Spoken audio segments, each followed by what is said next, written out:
Olá, eu sou o permacultor Bento Cruz. Há mais de 10 anos tenho atuado com a permacultura, a agrofloresta e outras metodologias que auxiliam as pessoas na transição, a transição agroecológica, uma transição para uma vida mais conectada e integrada à natureza. Então, nesse percurso foram diversos cursos, consultorias e também mutirões, onde muitas agroflorestas foram implantadas, né, somando aí mais de 50 mil metros quadrados de florestas plantadas, produtivas, e também diversos jardins comestíveis, né, que os próprios alunos, ao participarem dos cursos, se sentem motivados a replicar. Eu sou de Sergipe, lá do Nordeste do Brasil, onde vivi em ambientes que têm a agricultura tradicional e a agricultura familiar como base do sustento de diversas famílias, entre elas a família que eu vivenciei. Eu fui convidado para desenvolver um projeto numa ilha chamada Ilha Mendiçá, que fica em Itaporanga da Ajuda, no litoral sul de Sergipe, e uma ilha que tinha um contexto de pesca como a principal atividade, né, agricultura feita nos quintais. O projeto Aratu, que foi desenvolvido na Ilha Mendiçá, ele teve como base o turismo de base comunitária e também a agroecologia, né, ou seja, a produção agroecológica de alimentos, principalmente com sistemas agroflorestais de quintais produtivos. Fazer agrofloresta com agricultores e pescadores, né, de uma região onde eles nasceram e foram criados é uma oportunidade da gente entender as dinâmicas naturais do ambiente. Né? Quando a gente vai conversando, falando sobre determinadas plantas, eles já contam uma história sobre aquela planta, né? E fala sobre os usos dela, fala daquela planta como um ser que também mora naquela comunidade. Né? Então, essa rotina, né, vivenciada com os agricultores tradicionais é a grande fonte de inspiração e conhecimento da agrofloresta, por conta desse conhecimento acumulado, ancestral, né, esse trato com a terra de uma forma a ter essa troca, né, do cuidado pelo alimento. Então, foi vivenciando com essas famílias tradicionais de agricultores que eu fui desenvolvendo os conhecimentos que eu necessitava para poder fazer a leitura dos ambientes, né, e fazer uma agrofloresta que atendesse ao local, às características do ambiente. Na ilha tinha um senhorzinho chamado Seu Bebé, que ele tinha uma leitura do ambiente, assim, uma integração com o ambiente que era sensacional. Ele sabia exatamente quando iria chover, né, quando tinha que colher antes que a chuva chegasse, ou plantar a chuva boa para plantio, a chuva boa para colheita. Né? Então ele tinha já essa rotina muito bem estabelecida nesse conhecimento acumulado. Ele sabia como plantar, como armazenar as sementes, os propágulos, tudo isso numa rotina que fazia parte da vida dele, da família dele. Então a gente que chega e observa isso, a gente vê o quão harmonicamente, né, essas pessoas que vivem uma agricultura tradicional, uma agricultura familiar, está integrada com o ambiente. Bom, com as comunidades tradicionais a gente utilizava do mutirão para implantar as agroflorestas, era aquelas aulas embaixo de uma árvore, né? Conversava, né? Compartilhava do alimento, fazia os plantios, todo mundo, ainda no final às vezes tinha um forrozinho. Né? E depois com essa mudança para cá para o Sudeste, comecei a atuar com os cursos com pessoas que são da cidade, da Grande São Paulo, de Minas Gerais, né? Pessoas que vivem num contexto urbano, principalmente, e buscam nesses cursos uma forma de reeducar o seu olhar em relação aos recursos naturais, à produção do alimento. Foi um grande desafio, né, transformar esse conhecimento, essa rotina com a agricultura tradicional, a agricultura ancestral, para uma didática para um público que, de certa forma, já possui uma formação acadêmica, já tem uma relação com a cidade, com os mecanismos, né? Então, essa adaptação foi desafiante, mas também foi muito legal porque a gente viu o grande potencial que a agrofloresta tem no sentido de linguagem, no sentido de didática e de implantação também, né, de viabilidade. Então aqui é um outro contexto de pessoas que buscam os cursos, que buscam aplicar isso na sua vida, nas suas propriedades, né, e também é um outro contexto de didática. Né? Então a gente realmente conversa sobre a agrofloresta, né, com base na ciência, com base nos resultados de produtividade, com base também nessa relação que a comunidade agroflorestal tem com nossas comunidades humanas, né? Entender os padrões naturais, os padrões da natureza, como funcionam esses padrões, para que a gente possa se realinhar, né? E se adaptar, se readaptar ao contexto da natureza, nos ritmos, no tempo e também no sentido de um caminho de abundância. Hoje é o dia do plantio, então depois de um trabalho de mutirão muito bacana, que rendeu muito, a gente está plantando, entendendo o processo dos plantios, as necessidades específicas das sementes, das mudas, com relação ao sol, à água e o que a gente precisa para manter esse solo bem coberto e nutrido. A gente está tendo a possibilidade de ver uma agrofloresta no seu sentido mais puro, digamos assim, das árvores e tal, mas também os jardins comestíveis, né, que tem essa função mais de povoar os quintais e até os terraços. Eu, por exemplo, planto em laje. E daqui eu também tiro muito aprendizado. A gente não precisa competir com a natureza, que é o contrário. O que a gente precisa é observar a natureza, ela é muito maior que a gente. Então, que a gente tem que ter mais humildade e observar a natureza para cada vez ter uma intuição mais afinada, né, com os princípios naturais mesmo. Então está sendo muito incrível isso e agora é um aprendizado de anos e de uma vida, eu acho, porque cada vez que eu venho eu descubro mais coisas, né? Mas a agrofloresta para mim é isso e é a possibilidade de regeneração do mundo, né? Do solo, do ar, da nossa forma de viver. E eu acho que pensar, estudar agrofloresta mexe muito com a gente internamente também. Acho que a gente passa a questionar várias coisas na vida. Eu acredito na agrofloresta como um caminho para a humanidade. Acredito assim profundamente. Eu acho que o caminho é esse.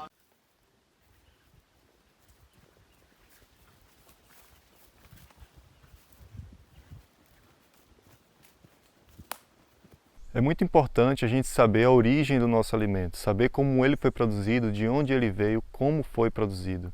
Isso é de uma importância muito grande porque as nossas escolhas, elas afetam diretamente na preservação dos ambientes, dos recursos naturais.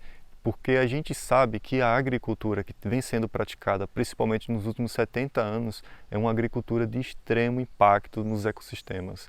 É uma agricultura que devasta os ecossistemas, envenena o solo, envenena a água, mata todos os micro-organismos e produz uma coisa só.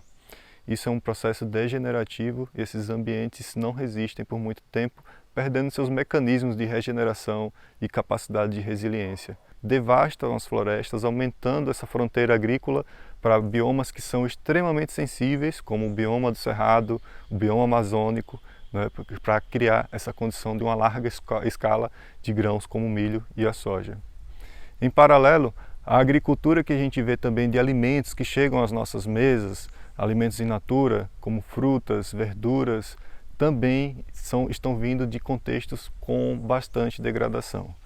São produções que criam uma condição também de matar os micro-organismos do solo, utilizam de plantas que não são naturais, silvestres, são plantas que têm modificações na sua genética, né, e trazem um alimento que está doente, sem sabor e sem nutrição.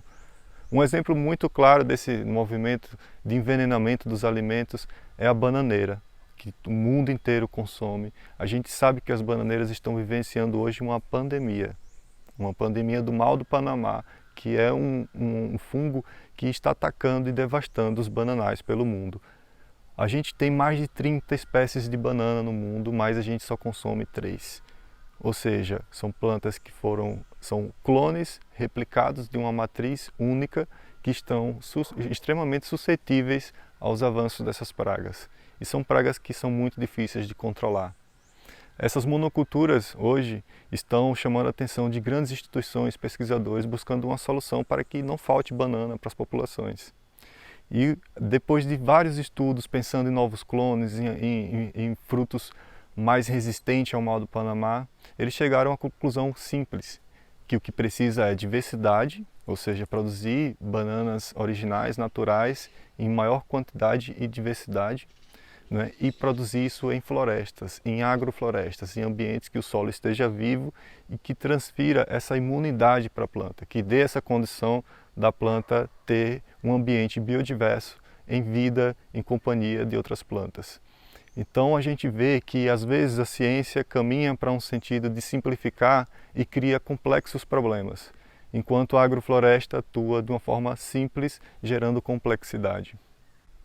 Portanto, essa agricultura em larga escala, produção de grãos, milho, soja, é uma agricultura que produz basicamente commodities, ou seja, esses grãos são exportados para outros países e são processados em alimentos, né, a ração animal, enfim. É uma falsa ilusão a gente achar que essa produção em larga escala, toda essa tecnologia e esse impacto que é gerado nesses territórios, eles são a favor da produção de alimento para as pessoas. Não são.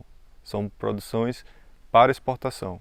E a agricultura que a gente tem de alimento in natura, que chegam às nossas casas, a gente tem os cinturões verdes, tem regiões com produtores, né, que tem uma larga escala de produção e muitos utilizam bastante agrotóxico, adubo químico, né, artificializam as condições dessa produção, gerando produtos doentes, produtos contaminados, né, e temos aí 70%, né, dos alimentos que chegam às casas são produzidos pela agricultura familiar. A agricultura familiar, ela tem grandes dificuldades em se manter, porque a gente sabe que as políticas públicas ainda são ineficientes para essas pessoas, para essas famílias, né? E os desafios são muito grandes, né? No sentido de assistência técnica, enfim, de condições que propiciem uma fluidez desde a produção ao escoamento, né? Portanto, a agricultura familiar, ela fica nas mãos principalmente de atravessadores que compram essa produção de forma muito barata e eles que finalmente lucram vendendo isso para o mercado. Portanto, a agricultura praticada no Brasil nos últimos anos é uma agricultura de muito impacto, de alto custo, que contamina o solo, as pessoas que aplicam esses venenos, as pessoas que consomem esses produtos. É uma agricultura que tem uma logística que não faz sentido, no sentido de alto consumo energético, de combustíveis, né, não renováveis. Então é uma agricultura, gente, que não faz sentido e as nossas decisões precisam estar visualizando os impactos que essa agricultura vem provocando no Brasil, nos ecossistemas. Então, quando a gente fala em uma agricultura de futuro, a gente fala de uma agricultura que não só produz alimentos, mas também produz a regeneração, que renove a integridade desses ambientes, desses ecossistemas, que consolide vida, né? Então a gente percebe que a agricultura convencional, ela produz muito alimento de uma espécie só. E a agricultura regenerativa produz biodiversidade, produz alimentos de diversos ciclos, de diversos sabores, nutrições, né? Então você tem um outro sentido. Então a gente sai desse sentido da escassez, ou seja, da limitação da produção de poucas espécies, de poucas culturas e entra com um sentido de abundância. Viver em ambientes abundantes faz parte da nossa natureza. Nós somos mamíferos de grande porte, somos de ambientes abundantes, ambientes que tenham muitas frutas, castanhas, ervas. Então é esse ambiente que a gente precisa criar para que a gente volte a viver no paraíso. Meu nome é Walter Ambiel. A agrofloresta vem mudando a minha forma de enxergar a agricultura.